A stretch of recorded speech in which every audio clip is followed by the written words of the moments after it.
Hello, good morning. Are you all well? Are you ready to learn some English? Today, we're going to be looking at 10 casual British phrases you'll hear every day. And I've noticed a mistake straight away in my title. Here's a test. I set a test to wake you up. What is the mistake that I've made in that title? It's funny how you don't notice these things through all the preparation that you do. And then the moment you present yourself, you spot it. But can you? Can you spot the mistake in that title? So these phrases are going to be useful for you, particularly if you are in or planning to visit the UK. But also useful if you interact with Brits at any point. Yes, you are absolutely right. It's every day needed to be separate. Goodness me. Thank you for spotting that. Thank you very much. Okay, so let's dive into today's vocabulary. Please do take part by interacting in the chat. I can see all your comments coming through. In fact, I might even pop them up on the screen so that we can see all your comments as I'm going through this. I'll try to interact, but the most important thing is that you're getting something from this lesson. So whether you have me on in the background or you're fully engaged, I hope that you find it useful. Okay, let's get going. So 10 casual British phrases you'll hear every day. The first phrase I want to bring to your attention is a bit of a faff. Bit of a faff. Now, there are a few variations of this. You might just hear a faff. If something is a faff, then it's a very frustrating thing if something is a faff. It could be a bit of a faff. You could be even faffing. Faff is quite a fun word. It's nice to say. Faff. Faff. But what is faff? What does it mean? You can see someone putting up a tent here. Bit of a faff means something feels unnecessarily complicated or annoying. We also have the phrase to faff about or faff around. So if you have to do something that is frustrating because there are a lot of things to do and it's not simple, it's not straightforward, like putting up a tent. In the picture here, you can see someone is using the tent system that has the poles that you put together, and then you have to thread it through and hook on the canvas.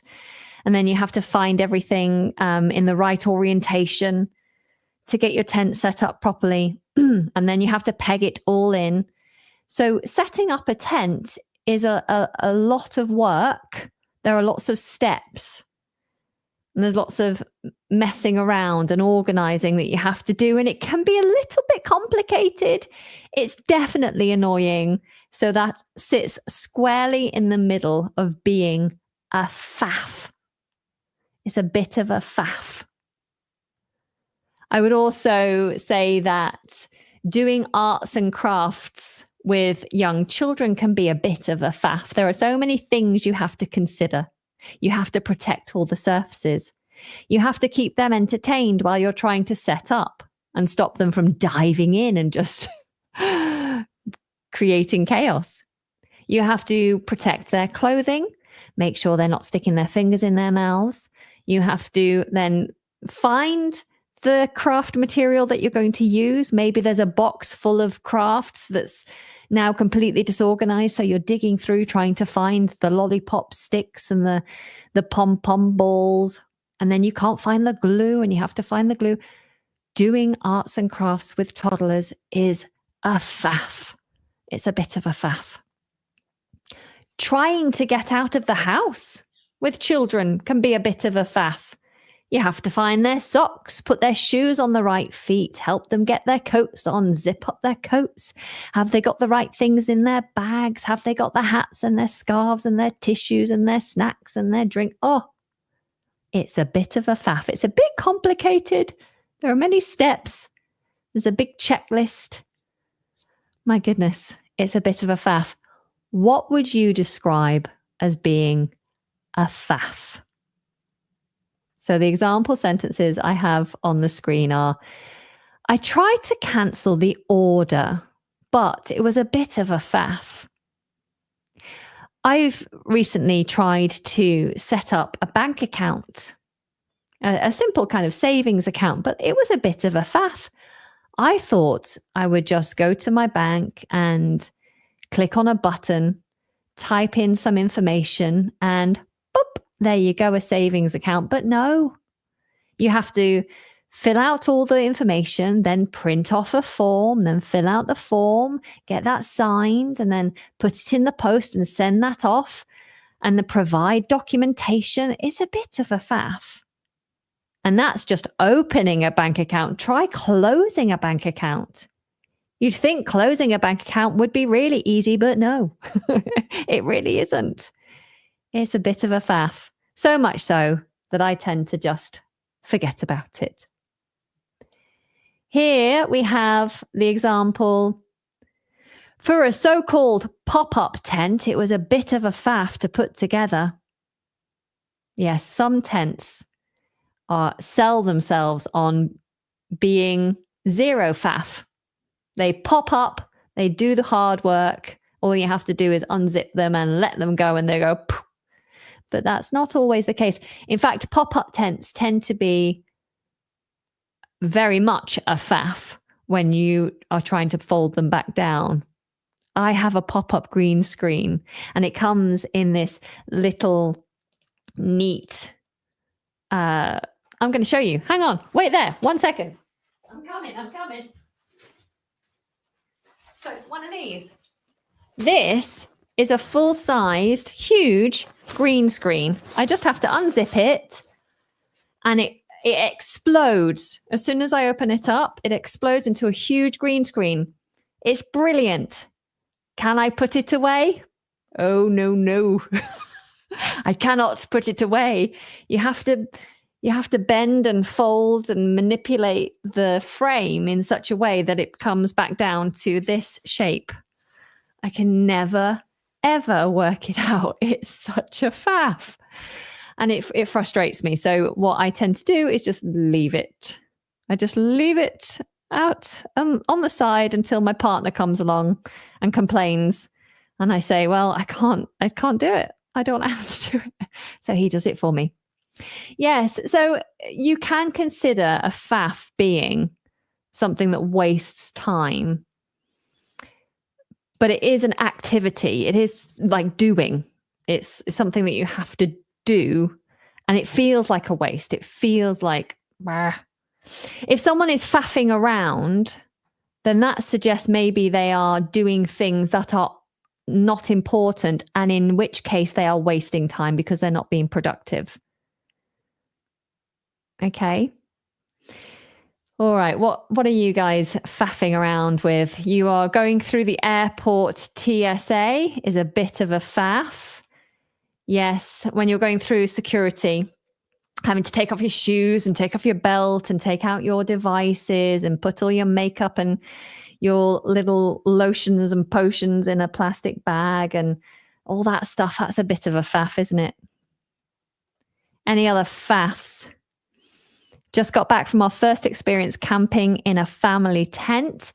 It wasn't that difficult setting it up. My husband loves doing that sort of thing. So it wasn't a bit of a faff thanks to him. So you could drop the bit and just say, it wasn't a faff thanks to him. He is efficient, knows what he's doing, gets it done. Fantastic. Okay, so faff. If you hear faff, now you know what it's referring to. Fantastic. Okay, so next I'm going to bring my slides back up. So we're going to leave faff behind. Now, this one I think is quite self-explanatory, so I won't spend too long on this, but I'm absolutely knackered.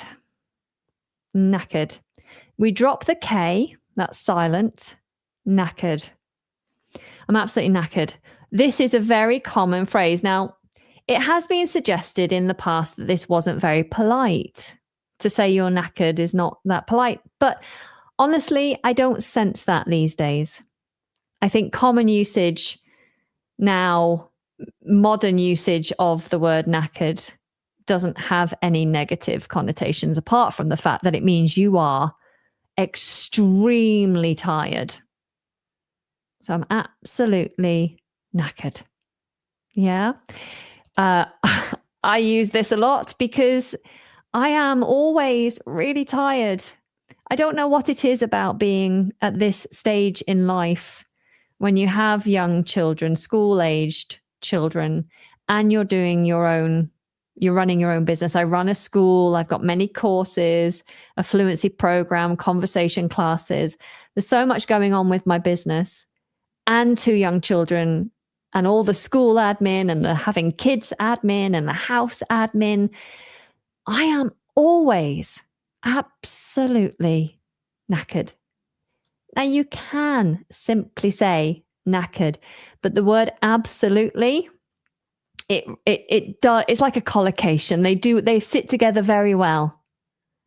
You can also intensify it with completely or totally. I'm completely knackered. I'm totally knackered. But absolutely, it just fits really nicely. Okay. So yeah, knackered means that you're fatigued, you're worn out. We don't tend to say pooped out, just pooped. Just pooped. I'm pooped. I'm worn out. I'm fatigued. So when are you knackered? You are knackered. You're absolutely knackered after working all day. So you put all days with an S, take the S off, all day. After working all day, I'm knackered. If you mean working multiple days, then you'd say every day. After working every day this week, or every day, every single day for the last 3 weeks, I'm absolutely knackered. Hosting guests makes me knackered. Absolutely. I can agree with that. I find hosting guests to be knackering, tiring beyond belief. You're always having to think about your guests, entertain them. My daughter, we get a bit hi, hiding now and getting lost behind Patricia. Olga, hi. My daughter has just had a baby. Congratulations. So you're now a grandmother. Amazing. Grandma, does that feel weird? Is that good? And she is absolutely knackered. She just sleeps 2 hours every day. Yes, I can still remember. I can still remember how completely exhausting it is to be a new mum. Oh my goodness. Right. Any other things that knacker you out? Let's have a look at our examples here. So I didn't sleep at all last night. I'm absolutely knackered. Sometimes I suffer with lack of sleep. Do you know what the term is for the condition that you suffer with if you can't sleep for long periods? Do you know what it's called? It begins with I or I, the sound I. The condition where you can't sleep. It's a condition that I suffered with once, and it was horrible. I was knackered for weeks. I've been practicing for my dance recital all weekend. I'm absolutely knackered. Okay, yes, the condition I was seeking was insomnia. If you suffer with insomnia, sometimes we just have small bouts of insomnia where you just can't sleep. You might be really knackered. You might be absolutely knackered, but you just can't sleep. There's something stopping you from falling into the sleep cycles. You just lie there awake. It's awful. It's awful. Lethargic, no, it's not a synonym of lethargic, although they live within the same realm. If I were to put them in a word map, they would be together. But lethargic just means, lethargic for me is more relaxed. Like you're so relaxed, you can't find the energy to do what you want to do. Lethargic isn't necessarily tired. Tired is usually because you've exerted yourself or had poor sleep. Lethargic might be you've spent a whole weekend in a spa and you've had a massage and you've just listened to nice music, had nice fragrances, eaten good food. You've been swimming, sat in the jacuzzi, and now you're feeling really lethargic. So when your friend says, "Hey, do you want to come and play tennis?" You're like, "No, I'm quite lethargic actually. Quite, lacking energy because I'm so relaxed." So that's how I think of lethargic. It's more on the relaxation side than the fatigue side of things. Okay, let's move on. I'm just popping out. I'm just popping out. We use pop all the time in Britain. We pop for everything. We pop the kettle on. We pop something in the fridge. We pop out. We pop in. Something can pop up. Oh, we're getting quite complicated now. But we pop places. We pop out. We pop home. We pop to the shops. To pop in this case means to go, and it usually means to go briefly or quickly. So if you're popping out, it just means that you're briefly going out. You don't expect to be gone for long. If you're popping to the shop, then it suggests that you're just going very quickly to the local shop that's a few minutes away, maybe a 5-minute walk away. You're going to grab a loaf of bread and you're going to come back. It's not going to the supermarket or the shopping center and spending a whole day looking for clothes and gifts or things for your home. That's a day out. You're going out shopping. If you're popping out, then it's brief. Okay. Yeah, we would often extend it by saying, "I'm just popping out. I'll be back shortly," or "I'll be back soon." I'm just popping out. I'll be back soon. I'll be back shortly. Okay. So I'm just popping out. You might say in work, you might say, "Hold my calls," meaning tell them I'm like, "Don't put any calls through to me. Hold my calls. I'm just popping out for some milk." So maybe if you work in an office, you would have a little office kitchen with a fridge. Perhaps you're out of milk. Oh my goodness, disaster in a British company with no milk in the kitchen. How can everyone have their tea? So hold my calls. I'm just popping out for some milk. I'll be back in 5 minutes. Or you could say, "I'm just popping out to collect a parcel. If the window cleaner comes, the money is on the fridge." Okay. So to pop out, when was the last time you popped out? When was the last time you popped out? Where did you go? Nipping out, is it the same? Yes. To nip is to go quickly. Nip and pop both go quickly. Pop can also be used to replace put. So like I said, you can pop the kettle on or pop something in the fridge. In those examples, pop is replacing put. Put the kettle on, put something in the fridge.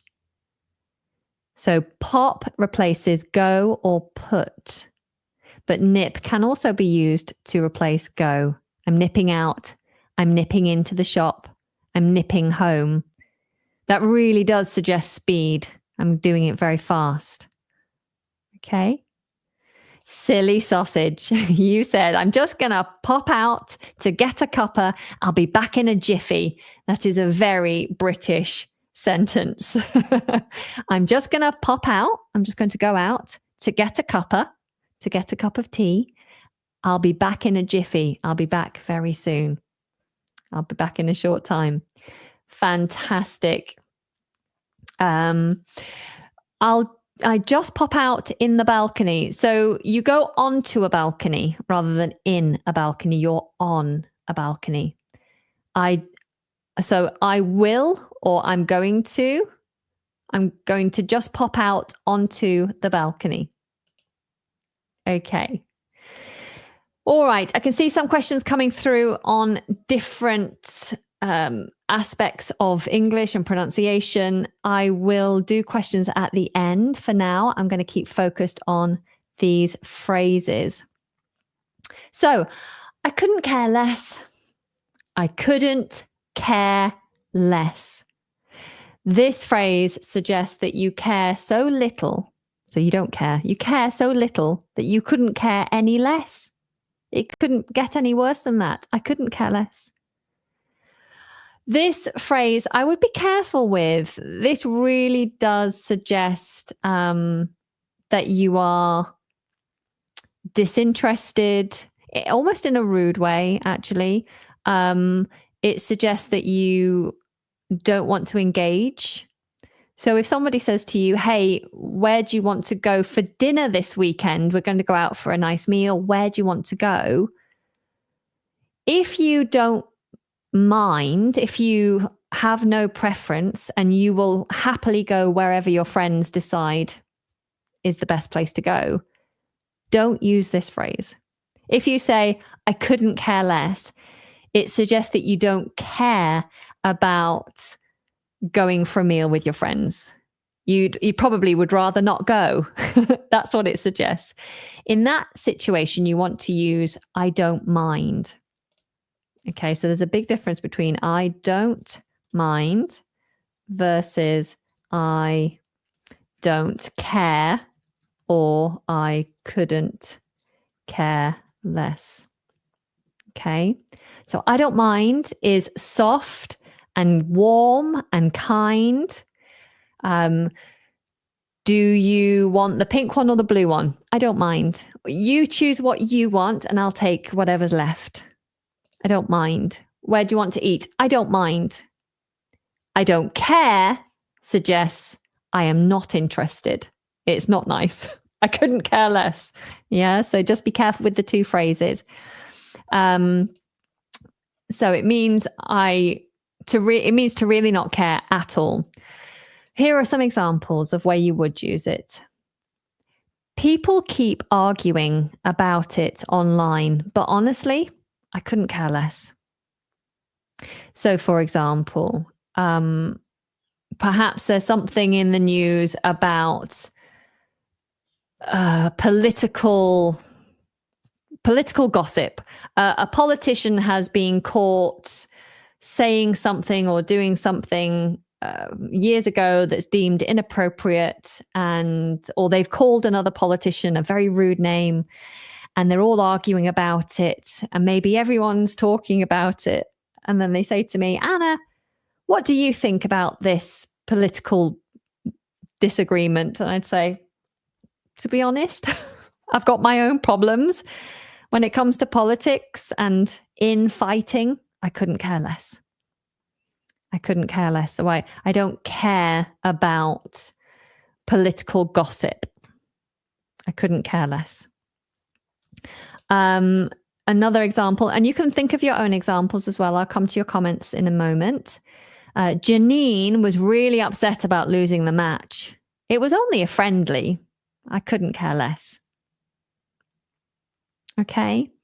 So that person obviously doesn't care whether they lose a friendly match or not. I couldn't care less. I don't hold any aspiration or desire to win a friendly match. I'm just in it to enjoy. I mean, it depends who you're talking to. You might want to use I don't mind. Personally, when I play squash, which I have done a lot lately, even if I'm playing a competitive match, like I did on Monday, I played a competitive match against a player who was 3-4 times better than me. And I lost spectacularly. She wiped the floor with me, but I played my best squash ever. I was really pleased with myself. I couldn't care less that I lost. I couldn't care less about the scores. People ask me, well, what were the scores? I'm like, well, I don't know. I couldn't care less what the scores were. I played my best squash. I'm so pleased with myself. But you lost. Yes, I know. But I'm still so happy. I couldn't care less about what the points were, what the points say. I played very well. Okay, so just to be clear, I couldn't care less suggests that you are completely detached. So in that respect, it is a negative phrase, but there's a bit more nuance to it. Like I just said, I couldn't care less about the points. I'm not being negative. I'm just saying I'm completely detached. It doesn't mean anything to me. It's completely meaningless to me. I care. So here you'd say, I couldn't care less about my work. I couldn't care less about my work. I mean, if you feel like that about your job, I think that's probably the time to look for a new job, a job where you do feel enthused, where you do care. If you're sat at work and someone's telling you it's really important we get this done, and you sit there and say, I couldn't care less whether I meet the deadline or not, then maybe it's time to find a new job. Okay.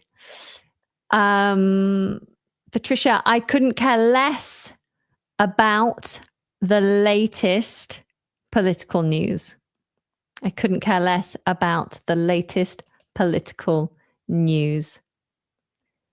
Okay, so one last one. When nobody reads my comments, I couldn't care less. Or if nobody reads my comments, I couldn't care less.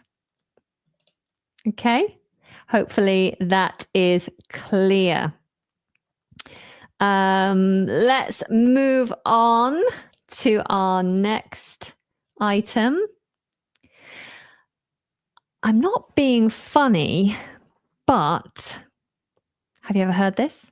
I'm not being funny, but when I hear this, it's like warning signs. Uh-oh, what is about to be said?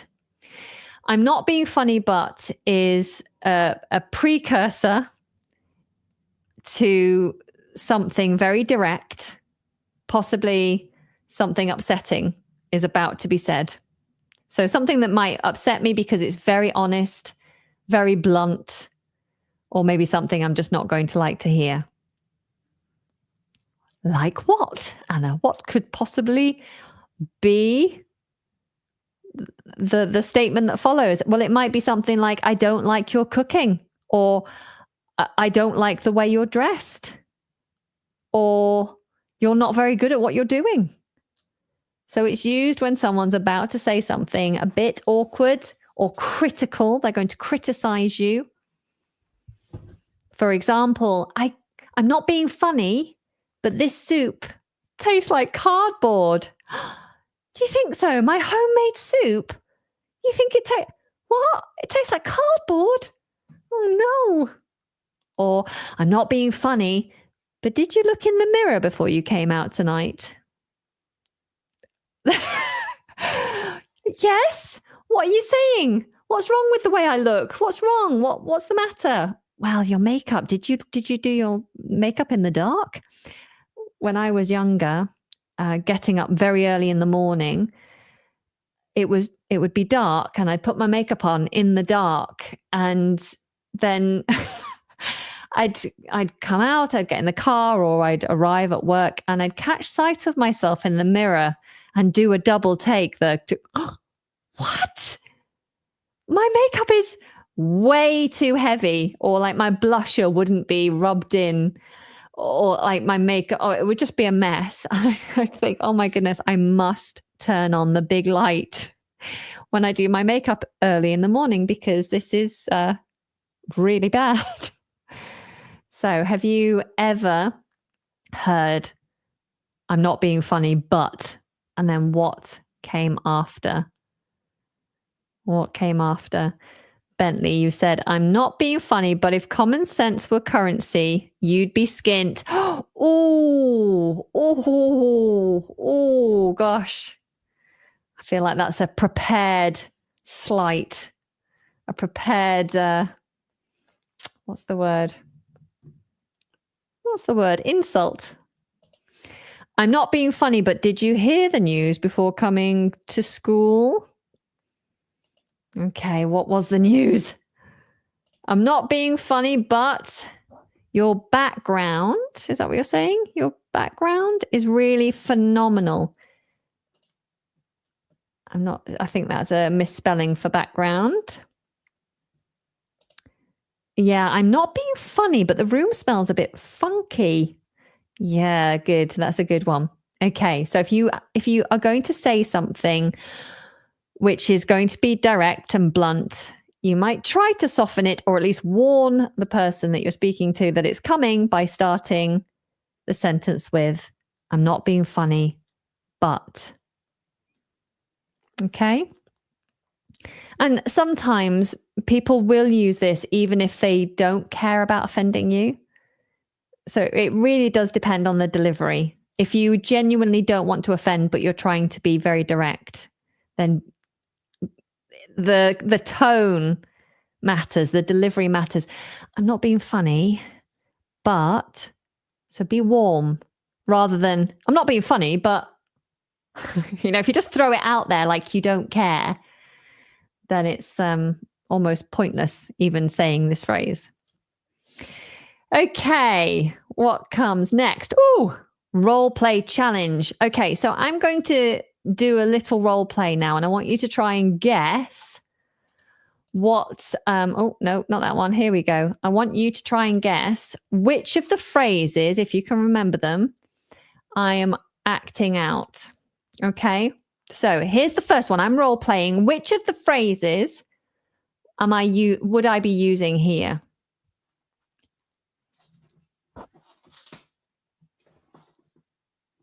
What phrase is that? Hang on, I'll do it again.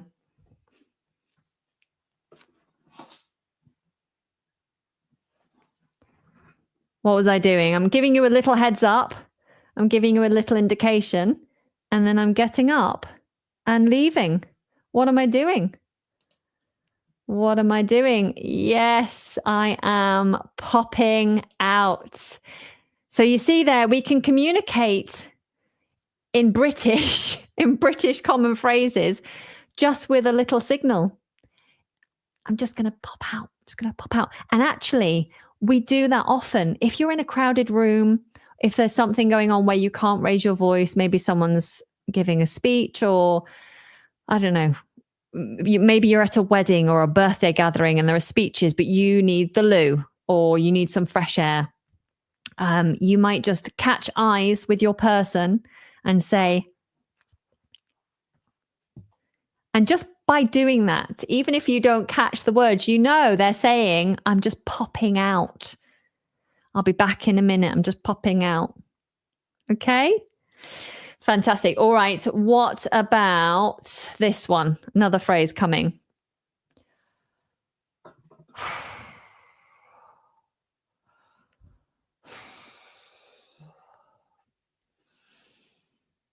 What phrase? What phrase is this? What have we covered? I'm sighing. I'm quite heavy. I'm lolling my head to one side. I am. What phrase have we covered? Which one is it?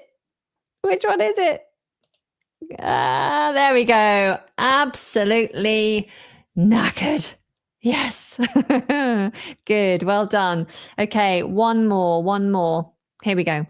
Ready?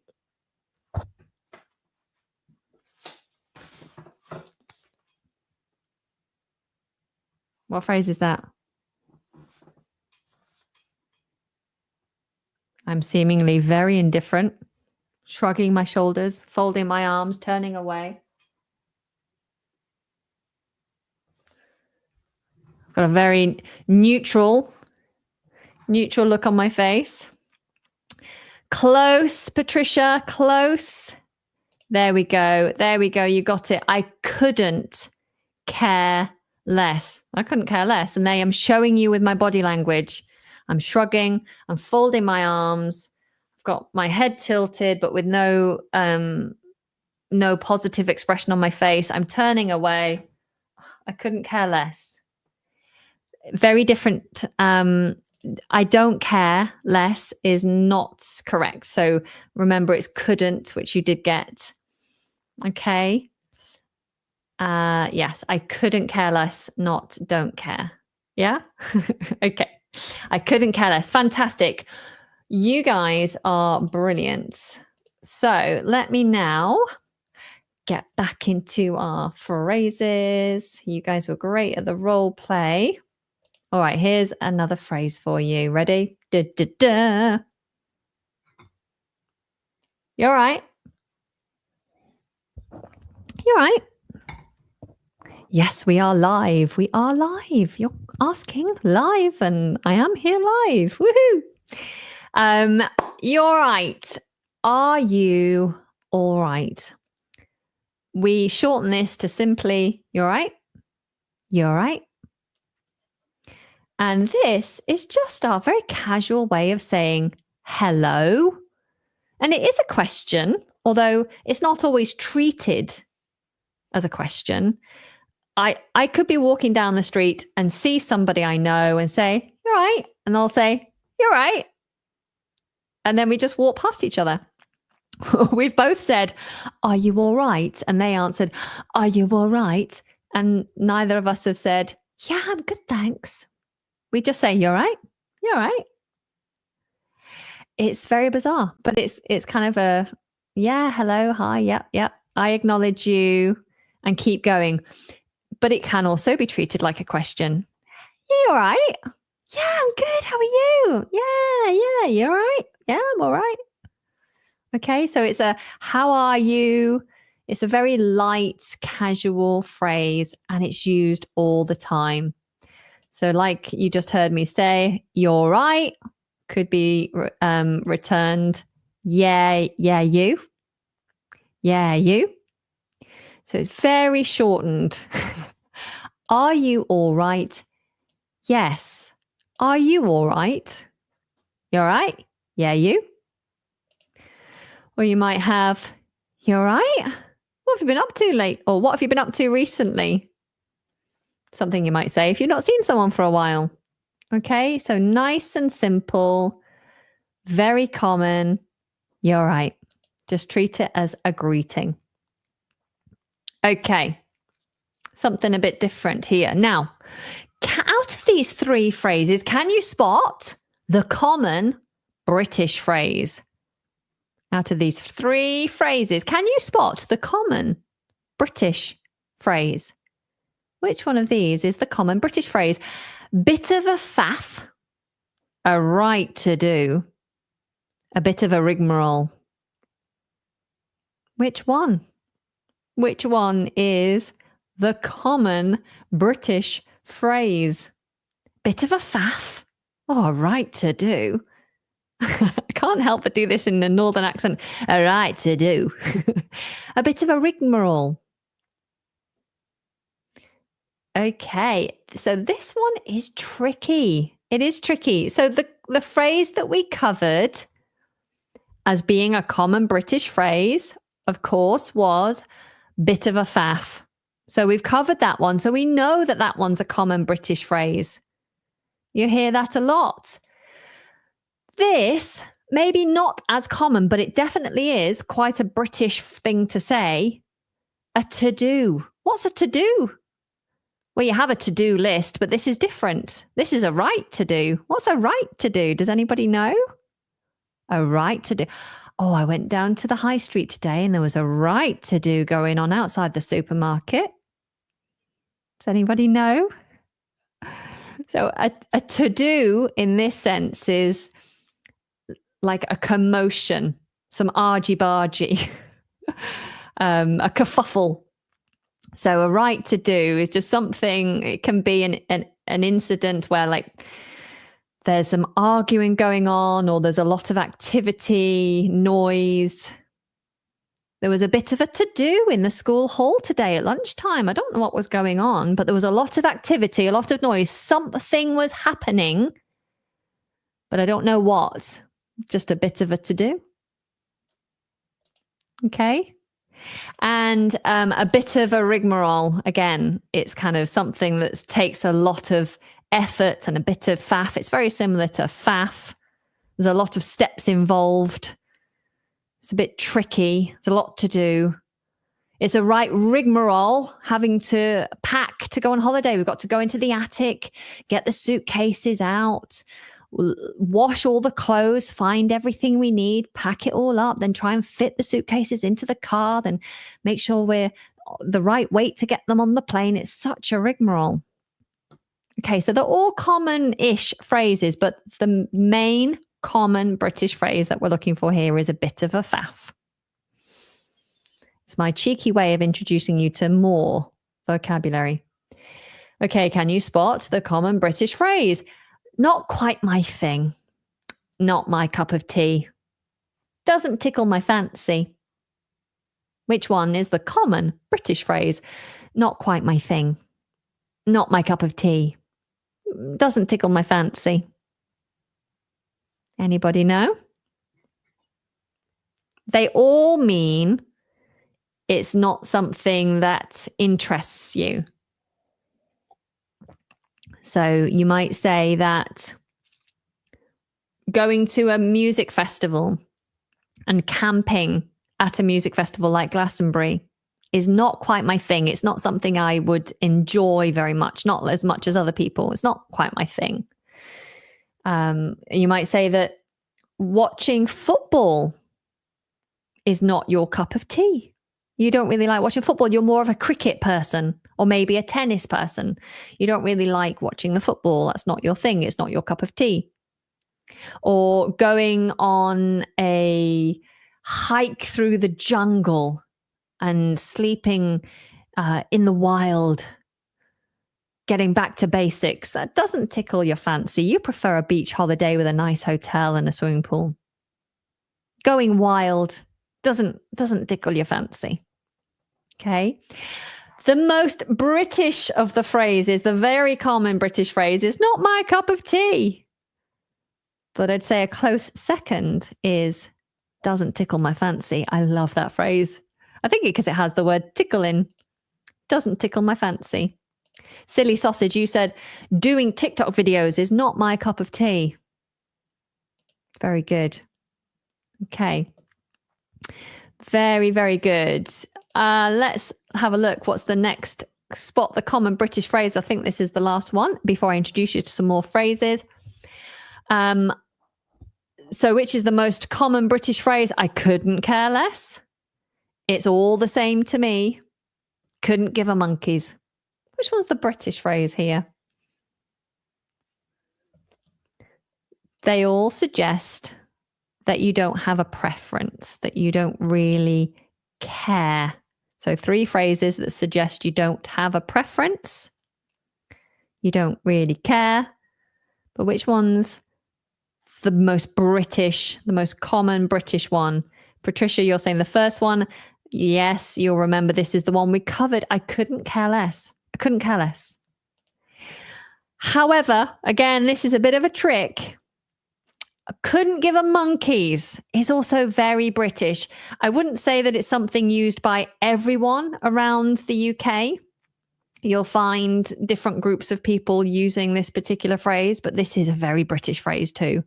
Couldn't give a monkeys. I couldn't give a monkeys if you want to go out till all hours of the morning. I couldn't give a monkeys, but make sure you take your key so you're not waking me up in the middle of the night. And it's all the same to me. This isn't as common, but it just means that you don't have a preference. For you, it doesn't matter what food you eat, it's all food. You don't have a preference. So you don't mind which restaurant we go to. It's all the same to me. I'll take Mexican food. I'll take Indian food. I'll take Chinese food. I'll take Italian food. I'll take Thai. It's all the same to me. You can pay for my services in dollar, you can pay for it in euro, you can pay for it in pounds. My bank will do the exchange. It's all the same to me. I don't mind. So that one's a bit softer. Okay. It's definitely more polite. And remember, this one is for when you really don't care and can be quite harsh. So be careful with that one. And certainly be careful with this one too. They're both the same, the top and the bottom one. Okay. Silly sausage, you said, I couldn't care less if you put the jam or the cream first on a scone. Oh, yes, some people get very upset about what goes first on your scone, or is it scone? Do you put cream or jam first? Goodness me. That is a whole can of worms that you're opening there. All right. Our next main common British phrase is, I can't be bothered. I can't be bothered. Oh, that's a different setup, isn't it? How about this one? Hi, I can't be bothered. So this is something you'd say if you do not have the desire or the energy or the will to do something. So I normally try to make sure my kitchen is clean and clear before I go to bed. But sometimes I'm so tired by the time I come to lock up and close everything down and get ready for bed. I'm so tired. I walk into the kitchen, I see all the dirty dishes on the side, and I say, do you know what? I can't be bothered. I don't have the will, the energy, or the desire to do this work right now. So I'm going to leave it because I can't be bothered. I'm just going to walk away and I'll deal with it tomorrow. So what task or activity have you walked away from lately, thinking or saying out loud, I can't be bothered. I'm not going to do that because I can't be bothered. Throughout the year, I've neglected to do my bookkeeping. I should do it every week. At the end of every week, I should do my bookkeeping. But at the end of every week, I go, oh, I can't be bothered to do my bookkeeping today. I don't have the will or the energy, so I'm going to leave it. I'll do it next week. And every week, I say, I can't be bothered. I can't be bothered. It comes to the end of the year, and my accountant says, you need to do your bookkeeping. And I say, yes, I know. And I open up my books and I go, oh, there's a lot to do. I wish I had bothered to do this on a weekly basis. Okay, what can't you be bothered with? Most evenings, I can't be bothered cooking. Very good sentence. I know that feeling. If it's hot, I can't be bothered cooking. I'd rather just throw some salad onto a plate, get some cold meats out or whatever it is, and feed the kids up with cheese and meats and cucumber and tomatoes. I can't be bothered cooking. I can't be bothered talking to entitled people. Oh, don't get me started. I had an argument with someone yesterday. I never have conflicts with anybody, but I had a very judgmental lady criticizing my parenting yesterday. And goodness me, you criticize my children or me in front of my children, then, oh my gosh, I turn into a monster. What else? I can't be bothered to cook something special today. I'm absolutely knackered after the class. Very good. I like what you did there. You brought together, I can't be bothered, with absolutely knackered. Brilliant. What else have we got? I can't be bothered to water the plants. Or I can't be bothered to water the garden, you might say. I hate it. I feel the same, although I also hate it when I pay a lot of money for plants and to make the effort to plant them all in, and then a hot spell kills them all. So now I know that it's something that has to be done. Otherwise, I'll regret not making the effort to water them. I can't be bothered after coming from work. You can't be bothered what? What can't you be bothered doing? Okay, so Let's just make sure that we're clear on this. It means to not have the energy or desire to do something. And an example might be, I was going to go for a run, but I can't be bothered. Or I really need to clean the house and do the ironing, but I can't be bothered. Okay. What lovely delights do we have next? Here's a fun phrase. Drop me a message. Now, we used to say, drop me a bell or drop me a line, meaning call me. We need to talk about arranging our get together, drop me a line or drop me a bell at the weekend. But we don't call each other anymore. So this phrase has changed to drop me a message. This also might adjust depending on the software or the apps that you use. So you might say, drop me a WhatsApp or drop me a Telegram, drop me a DM on Instagram, drop me an email, whatever your preferred avenue for communication is. You'd ask them to drop me a tweet. If that, I don't know, do people still tweet? Oh, it's not Twitter anymore, is it? What do you do? Drop an X? Don't know. But drop me a message is the general phrase. Okay, so it means to send a message via email, text, or it might be, drop me a voicemail, drop me a voice note. An example might be, if you're running late, just drop me a message. Or when you decide what to get Judy for her birthday, drop me a message. Okay. Drop me a message when you arrive there. Yeah, absolutely. So I tend to tell my partner if I'm going out and I don't know what time I'll come back. Like if I'm going to play a big squash match, I don't know what time I'll get on court. I don't know how long the game will be. I don't know if I'll shower afterwards or not, if I'll wash my hair or not. So I'll say, look, I'm not sure what time I'll be back. I'll drop you a message when I have a clearer idea. Okay. Please drop us a message for the next lesson. Yes, fantastic. I will drop you a message when I know when the next lesson will be. Very good. All right. Quiz time again. And just to make one thing very, very clear before we get into the quiz, all of this vocabulary has been put down in a worksheet for you, as I usually do. And there's some quizzes in the worksheet as well, and some extra exercises. So if you've enjoyed this and you'd like to have a keepsake or you'd like to have a reference point, then I encourage you, nudge you to get that download. If you are already on my mailing list and you usually receive emails from me, don't worry, I will send it to you tomorrow. Okay? So, are you ready for the quiz? Let's go, go, go. Which phrase fits into the sentence? I've been running around all day and I've had zero sleep. Honestly, I nearly said it then. I'm not very good at being a quiz master. I tend to just jump in and tell you the answer. So what is it? I'm starving, I couldn't care less, or I'm absolutely knackered. Which one fits? It's quite easy, isn't it?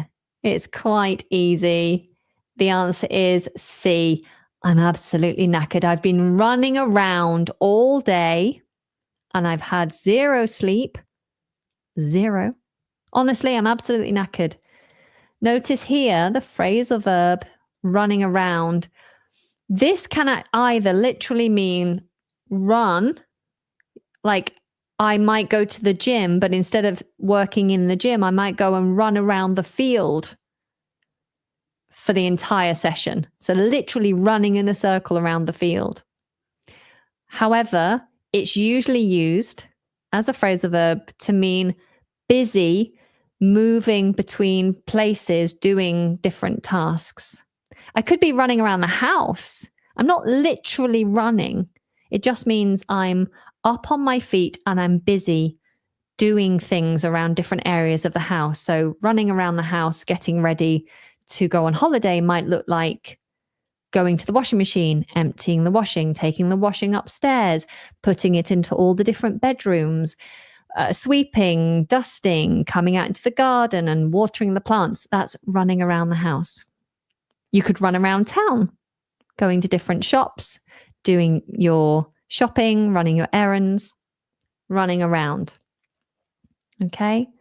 And yes, if you've had 0 sleep, it's the same as saying no sleep.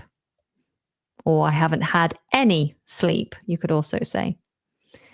So I'm absolutely knackered because of that. Very good for those who got it right. Next, which phrase, and I'm going to take your comments off here so that people can guess without getting it in the side of their vision, their peripheral, seeing the answers pop up. Which phrase fits into this sentence? I know everyone loves reality TV, but it's really... What's the missing phrase here? I'm just popping out. Not my cup of tea. You all right? Yeah, this one's easy. In fact, that would have been a good one, wouldn't it? Why didn't I use that one in the... yeah, that would have been a good option. But really, I couldn't care less. Yeah, that would have been a great one. I should get you to come and help me write these quizzes. Yes, the answer is it's not my cup of tea. It's not my cup of tea. I know everyone loves reality TV, but it's really not my cup of tea. Fantastic. Easy peasy. What's missing from this sentence? I know we're supposed to go to the gym today, but I just... What? I just can't be bothered. I just bit of a faff. I just popping out. Which one is missing from this sentence? I know we're supposed to go to the gym today. We planned it. We've spoken about it all week. But I just can't be bothered. Yes, I just can't be bothered. I don't have the energy. I really, really, really don't want to go. I just can't be bothered. Fantastic. Okay, here's another one. Which phrase? If you want to meet up later, something, and I'll let you know where I am. What's the missing phrase? I'm not being funny, but I couldn't care less. Drop me a message. If you want to meet up later, yes, see. Drop me a message and I'll let you know where I am. Fantastic. So if you want to meet up later, message me. Drop me a message. I'll let you know where I am. Okay. The next phrase. Now, I am going to ask you to interact with me in one big way, and that is just to bop the like button right now. If you're here enjoying, seems like we're interacting a lot. So if you can just do that for me, give the video a thumb or a heart, and that will help to tell the algorithms that what I do here is valuable. And then maybe the algorithms will show other people who might find this valuable. So all these little signals are really useful. If you could just do that for me, that would be amazing. So let's now carry on. Now that little housekeeping is out of the way. I'm starving. So this is something that you would say if you're just hungry. Of course, to starve is quite extreme. It suggests that your body is breaking down. It's eating itself because you don't have enough food. So to say you're starving is really overstated. But that's what we do. We do that all the time. We exaggerate. So you might be a little bit hungry, but you'd use starving. My kids do this all the time. I feed them. I even make double breakfast. Every morning I make double breakfast. Today it was porridge and eggs on toast. Double breakfast. And my sons eat that and then look at me and say, Mummy, is there anything else? And I say, no, darling, you've just had 2 breakfasts. And honestly, this is every single day. No, darling, you've just had 2 breakfasts. But I'm starving. How can you be starving? You've literally just eaten 2 meals. And no, you're not having any more food. So this is something I hear all the time because most children like to exaggerate. They all tell me that they are starving. So it means that you're very hungry, or in some cases, people just use it to say they're hungry, but to really push the point that they're hungry. So you might say, what's for dinner? I'm absolutely starving. Or you might say, I've been so ill, I haven't eaten for 2 days. I'm absolutely starving now. So when was the last time you felt starving? I felt quite hungry yesterday. I think I might have even said to my partner, I'm going to make dinner early tonight because I'm starving. I'm not sure why. I haven't been sleeping well lately. I think when you're tired, you want to eat more. I think it's a hormonal thing. Your hormones change when you don't get enough sleep. It makes you eat. It makes you feel like eating is what you need to keep you awake. Eugenia, you've said, if I keep to a diet, I'm starving. So I prefer to keep to a couple of diets at a time. Interesting. I would say if you're dieting, I would say if you load up on nutrient-dense foods, so really colorful fruits and vegetables, like loads of peas and salads and avocado, sweet corn, nutrient-dense greens, then you won't be as hungry. That's what I've found. Anyway, I can be quite full after a big salad. Olga, I'm starving right now, so I'll prepare something nice after this lovely class. Fantastic. I'm actually talking about food. My tummy is rumbling. Okay. So, Eugenia, I'm not dieting. I can't care less. I couldn't care less. Okay. Just a joke. Fantastic. All right. So next we have the phrase that we briefly covered earlier in the quiz, and it's not my cup of tea. We do use this a lot. It's not my cup of tea is the negative, saying that something isn't to your taste. It's not your preference. It's not the thing that you like. And we can use this to describe people as well. If a person isn't the kind of person that you would normally befriend, they have a personality that you don't warm to, then you could say, she's not my cup of tea, or he's just not my cup of tea. It's kind of a nice way to say, I don't really enjoy spending time with people of that nature. So, for example, I'm not a fan of people who like to stand around and gossip and have just constant chit chat. Those kinds of people who are like, oh my goodness, did you hear about the person who did that down the road? Oh no, did you hear about that? Did you hear about what she said? Oh no, did she say that? She did say that. She didn't. Well, you should hear about what blah-de-blah said about blah-de-blah. Really? That's not my cup of tea. So we all have the types of people that we like, and we have people who are just not our cup of tea. You can use it in the opposite.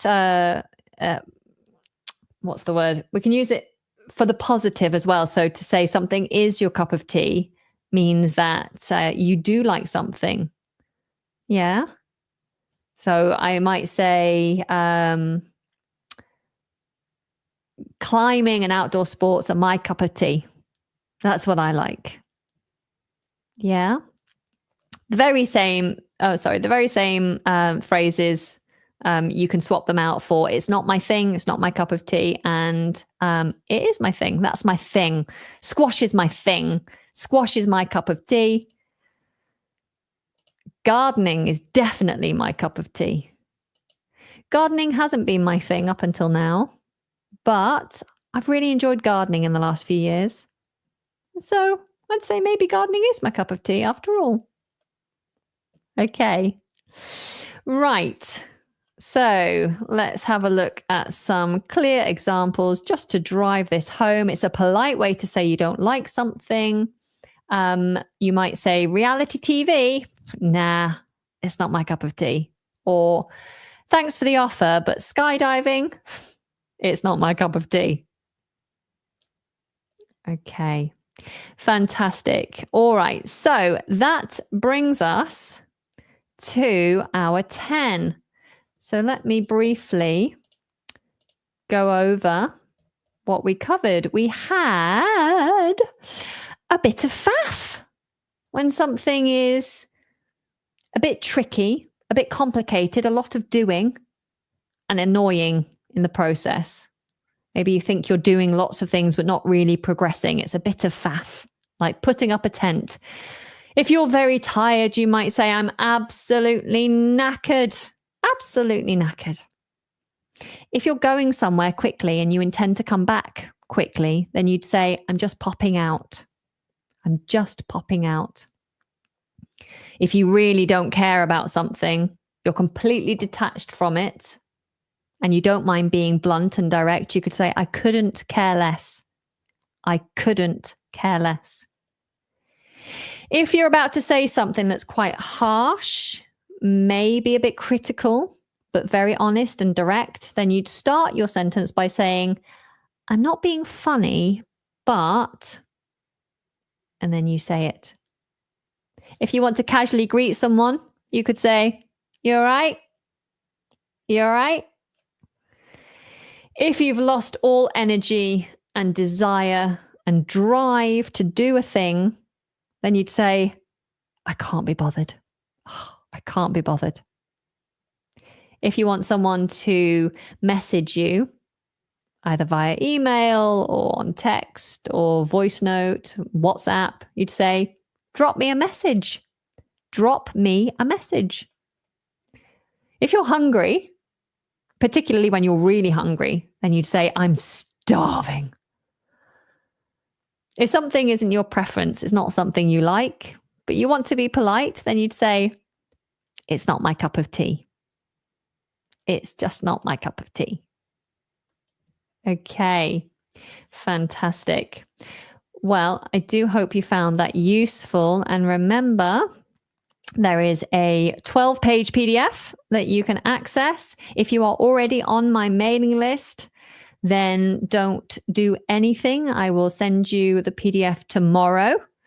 And if you're not on my mailing list, but you'd like the PDF and you'd like to hear from me a little more, then make sure that you click on the link, which should be in the description.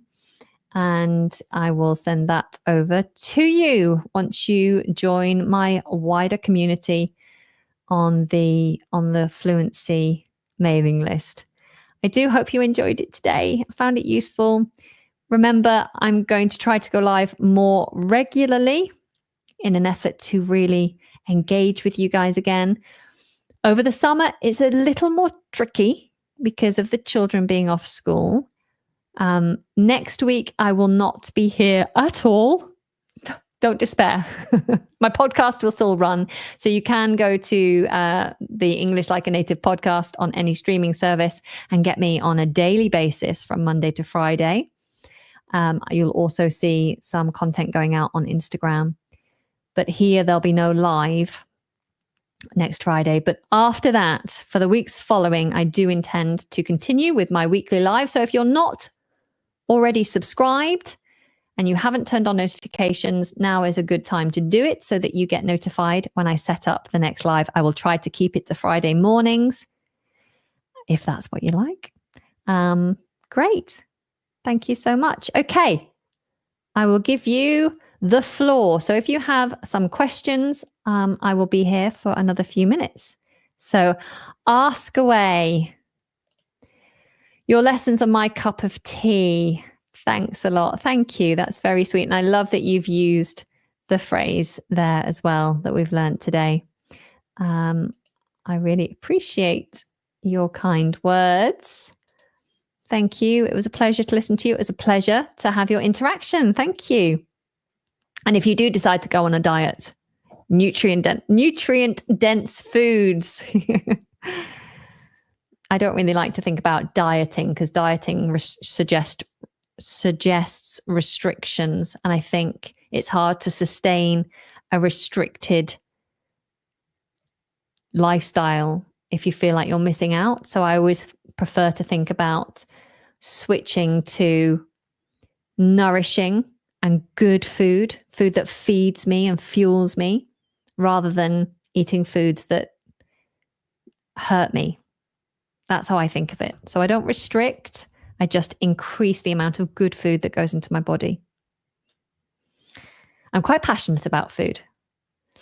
Why don't you assign monthly sessions via Google Meet where to choose a community each time to participate with you? So I don't fully understand the suggestion. So we have regular meetings within the community. So I have a premium community, the Conversation Club. There are daily Zoom classes in my Conversation Club, and a monthly meetup with me.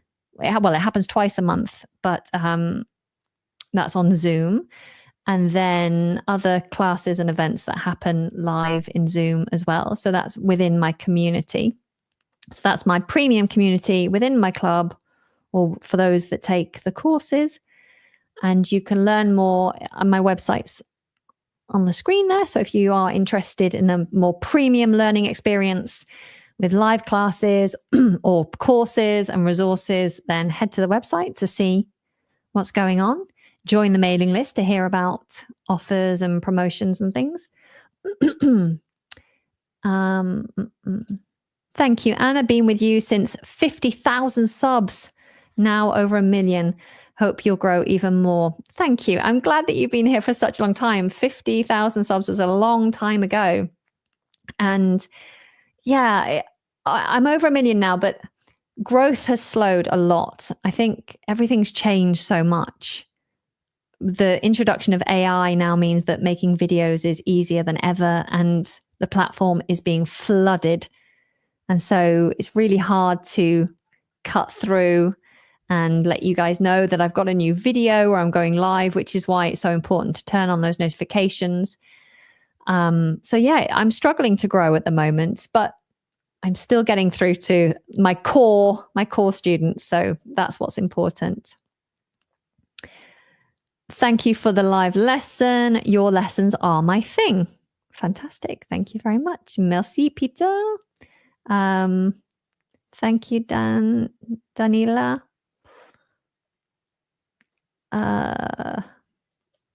British pronunciation is my cup of tea, and especially yours. Bless you. Thank you. Thank you. Okay. Any questions that you'd like to ask at this point? Any questions that I can answer for you? I think there were some questions earlier about pronunciation. I think someone asked about schedule, the difference between the American and British version of schedule. I think I saw that. In British English, we say shed, like a shed in the garden, nice and soft. Shed, schedule. In American, it's sk with a k, sk, schedule. Schedule, but honestly, it doesn't matter. It doesn't matter. In France, it's the same translation of cup of tea. Interesting. Thank you for sharing that. What kind of tea is your cup of tea? Good question. I drink English breakfast tea as a standard. I think that's the most common tea in the UK. I also like a mint tea. So I used to drink peppermint tea every evening, but then I became more aware of microplastics in tea bags. And so now I've planted some fresh mint in the garden and I have fresh mint tea. So I just pick the leaves, wash them and pop them in a cup with some hot water, leave that to stand for a little while and then drink my fresh mint tea. Good question. To make or take a decision. Most commonly, you make a decision. make a decision. Okay. I'm supposed to go on holiday soon. We haven't booked anything. We need to make a decision about where we want to go and if we're going to go. But we're procrastinating so much. We're unable to make a decision. Make a decision. Any other questions? When are you live next week? So not next week. Next week, I'm supposed to be on holiday. So next week, I'm off. Quality time with the family. I'll be back the week after, probably on Friday. Let me have a look in my diary. Yes, on Friday. I'm going live first thing in the morning for my community, my private community, and then I'll be live on the 1st of August for you guys, probably closer to 11 o'clock. Okay, so maybe a little later. 1st of August, 11 o'clock. Put it in your diary. Back to tea. What about Earl Grey? I am not a fan of Earl Grey. It's really not my cup of tea. It's too fragrant for me. I don't like it. Something unusual about it. Where are you coming from in the UK? So you just say, where are you from? Where are you from in the UK? I am from the north of England, close to Liverpool, is where I'm from originally. Right now, I'm in the south of England, close to London.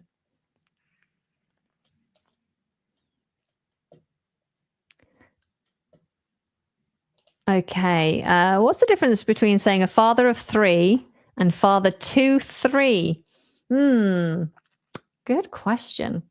So most commonly, when you're describing a person who's got 3 children, you say is a father of 3. That's what you'd hear on the news. Today, we're looking for a missing 50-year-old father of 3 who was last spotted walking along the river on Thursday evening. So father of 3. We would say father to 3 children. I don't know the difference, if I'm being honest, off the top of my head. Father of 3 describes him and his status as a father of 3. Father to 3 children. To be honest, I don't know. I don't know off the top of my head. But most commonly, you'd hear of not 2.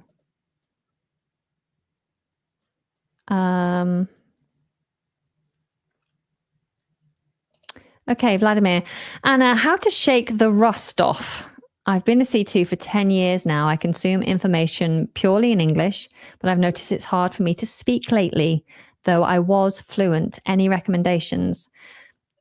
Absolutely. I mean, you've said yourself, you consume everything in English, but it's hard for you to speak, which means you're not speaking enough. So you're not working the muscles that retrieve information in the way that you need to speak. So input is one thing, output in a written form is another. Output for speaking, that process is very different. And if you don't work those muscles, they'll weaken, just the same as if you're a runner and you don't run, but all you do is work on your upper body strength.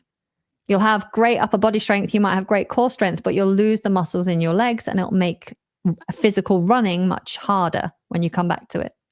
So you have to do more speaking on a regular basis. If you struggle to find opportunities to do that, then there are options, many options nowadays, especially with AI, so many options. But if you want to connect with real people, that's why I created the Conversation Club. It's a low cost, resource rich community with daily opportunities, if you have the time, daily opportunities to come in and speak with different people on different topics and shake off the rust. Okay, so it's just about frequency. Any more? Any more questions? I have been playing the piano lately. I've been dusting off my skills, my piano skills. I haven't played properly for a while, and now I'm really taking it seriously, and I'm making good progress. Okay, here we go. Questions. Love it. Let's go. Okay, how to be fluent in English, Anna. Sometimes I stop because you posted before you finished. Complete your thought and post it and let me see what you're about to say. What's the meaning of goodness gracious? Goodness gracious is an expression that expresses shock. So, for example, if I walk into the room and it's just a disaster, the mess everywhere, maybe someone has spilt a drink on the table and there's mud on the floor and the litter tray's been tipped up, I would say, goodness gracious, what's happened? So it's just an expression of shock. Do you pronounce the T in RP in often? Because I used to hear the two from British TV speakers. It's becoming less common. Both are accepted. You'll find both forms in the Cambridge Dictionary, as far as I'm aware. It certainly used to be the case. Often and often. I would say it's probably safer to go with the easier option because that's more common, and common usage tends to pull the official versions along eventually. So most people say often. It's just easier. And I'm sure eventually that'll be reflected in the dictionaries too. If you want to say often, then you can, but it's just a little extra work that you don't need to do. Do British people say bloody? Yes, we do. We do a lot. It's a way to emphasize something. So it's like very. But we also use it to say that there's blood involved. Like, go and wash your bloody finger. Meaning my finger is bloody. It's covered in blood because I cut it. Okay. So yes, we do as a curse, as a swear word. When we're frustrated or we want to emphasize something, we would use bloody in the same way that we use very. No. Yes. So you could say, I'm very angry. But I could also say, I am angry. I say, I don't want to do it. I don't want to swear. But you could also use it before a noun to emphasize frustration. So I might say, take off your t-shirt. If I'm telling my children, I wouldn't swear at my children. What am I saying? I'm talking to my partner and we're having an argument and he, this is going downhill very fast.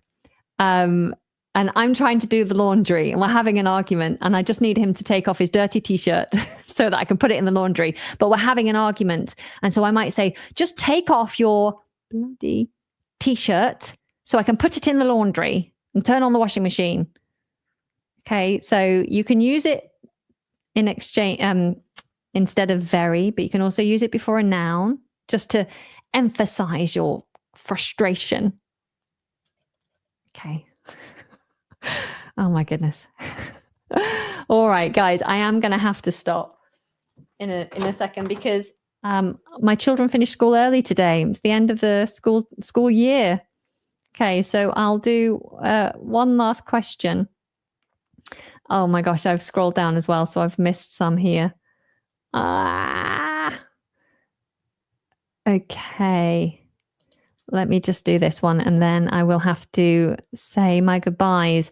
Could you please pronounce the T in words such as tree, train, trap, topic? See, there you've got 3 with a TR. Tree, tree. So you have a tongue bunching happening. You touch for the T, but instantly bunch. Tree. And notice how I'm rounding my lips, ready for the R sound. Tree, train, trap. But for topic, I just do a tongue tap. Well, it's pressing for pressure, and then we release it with the T. Topic. I hope that helped. Okay. Ladies and gentlemen, thank you so much for joining me. Remember to grab your PDF, and I really appreciate you being here.